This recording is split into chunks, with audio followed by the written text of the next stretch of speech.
Luna can hit up to 10 million damage on her noise surge. In this gameplay you can see me hitting 2 and up to 3 millions consistently on mobs. So let me get on into the build and let's talk about Luna and how to make her so damn powerful. So let's get on into it. Starting off with the modules, you will notice that these modules are very similar if not the exact same as my previous video. This is because the modules have really not changed. It's a few other parts of the setup to just make it more optimal, but these are the modules we are running on Luna. Now I did see some comments about Decimator versus Multitalented. This is something I am going to discuss and prove later in my video, so make sure to stay tuned for that. But this is the build we are using for Luna regardless.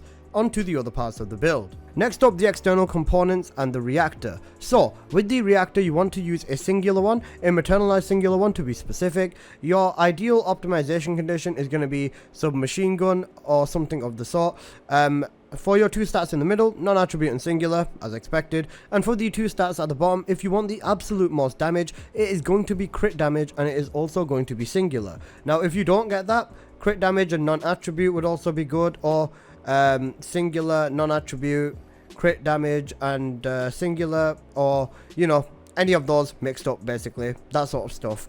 That is essentially going to be what you want on your reactor. Now for the new part, well, one of the main new parts, it's going to be the Enlightened Mage set with Luna. Ideally you want to have MP recovery out of combat on your power, MP recovery in combat on your sensor, as well as max MP. That one is also pretty important on Luna. Then you are also going to want to have MP recovery modifier on your memory, and then the last parts don't really matter. Ideally having the resistances on the processor and the memory or on the power is going to be ideal, but even if you get defense, that still works out kind of nice. But those are the main things you are looking for on your external components. Next up, let's quickly go on over the weapons. Now for the weapons, I do use the Thundercade with Luna. This is because you can use Brisk Walk to make your Luna faster, which is something I do advise because speed is kind of an issue with her. I really hope they fix that for when Ultimate Luna comes out, but let's just go on to the next bit. I do also have the Voltia. The Voltia is here just for any of the mobs with the shields on them, making sure to use Super Cool Plasma and then Analysis Master to basically debuff and then just rip apart all of the shields. So those are the main pieces or main modules you want on the Voltia. Last but not least, we've got the Malevolent, just to absolutely delete everything. Purge 30 setup works with absolutely everything anyways, so this is the mods on the Malevolent. You're not really going to need it because you're going to do everything with Luna's abilities.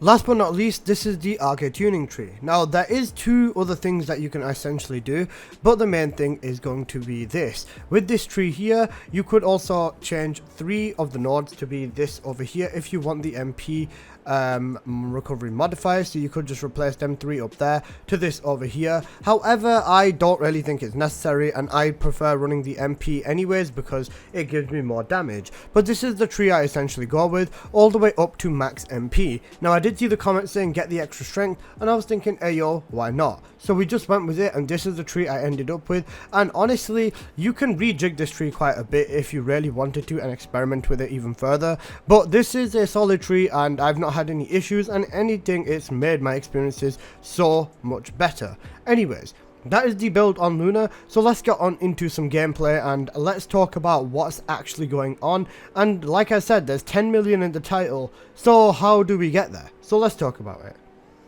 So let's start off with some special ops gameplay. Now immediately off the bat you can see my Luna, I'm building up my stacks, I'm building up my damage, but immediately right off the bat I'm still already hitting into the 2 million damage margin, going up to 2.4, so on and so forth. Now this will go down to like 1 million and stuff like that, but then it'll just go back up to 2 million in the next hit, so on and so forth. But the bigger issue is that I currently can't actually max out the damage on this build. I will get into that very shortly, and this does have something to do with the 10 million damage that was mentioned on the title of this video. So let's get on into it. But real quick, before that, I do want to talk about Decimator versus Multitalented. As you can see from the description of Decimator, when you inflict enemies with debuffs, you get a plus 5% skill power modifier, and this stacks up to 10 times for a total of 50% skill power modifier. Now, people were saying stuff along the lines of skill power modifier does not apply to Luna, but when you do use her abilities, you can see it applying in gameplay of Luna in my video. So it does apply and overall boosts complete damage. damage. With Multitalented, you can see Luna's tech ability will give her range and power modifier, but only for 5 seconds, along with singular damage already giving Luna a little bit of extra damage, being 30%, but again for 5 seconds only, which is just not worth it in my opinion. Now all of Luna's abilities, her second, third and her fourth, are all singular, but these temporary buffs just don't match up to having the almost consistent buff of Decimator damage, which is the 50% skill power modifier. Also, when I did go back to test this, I was only hitting 1.5 million damage with Multitalented, whilst I was hitting 2.5 million with Decimator, so yes, it does make a big difference. Next up for some Magister Lab gameplay. Now, I did want to include a little bit of dungeoning as well, because even though Luna's max damage is literally not achievable with this build for the most part, I do still need to include a little bit of this in every single video of mine, because it's kind of a staple. But you can see here, even in a run with Ines, Blair and with xAlisa, Luna is still more than capable of holding her own and still dishing out her millions of damage absolutely everywhere.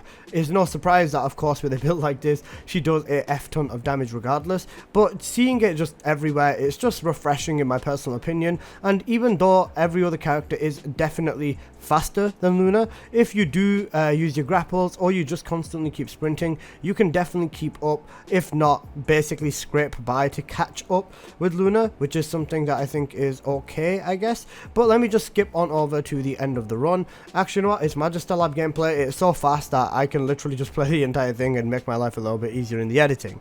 But over here, let's have a look at how we deal with the 400% dungeon bosses. And to no surprise, yeah, Luna just every single tick just annihilates the boss's health.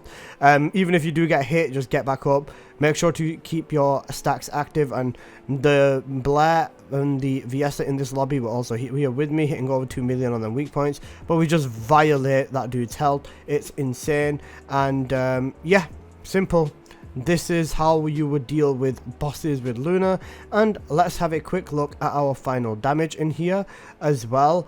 And let me just respond to Rob. Shout out to Rob, love you mate. But let's quickly have a look at the damage I got in this run as well. And even in a public run with an Ines, I was still hitting into the 100 million damage, which is still pretty nice.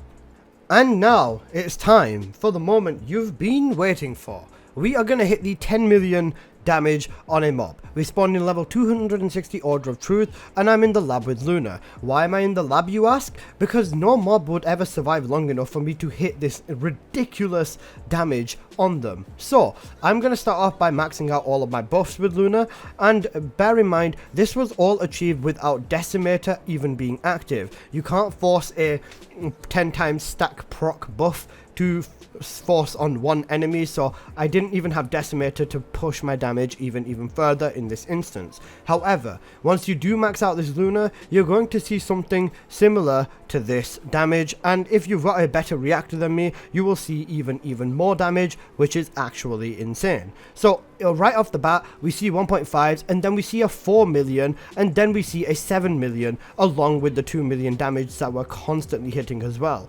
7.5 million damage and 2.5 million. I'm sure you don't need to be a mathematician to notice that this is going to hit 10 million damage marker.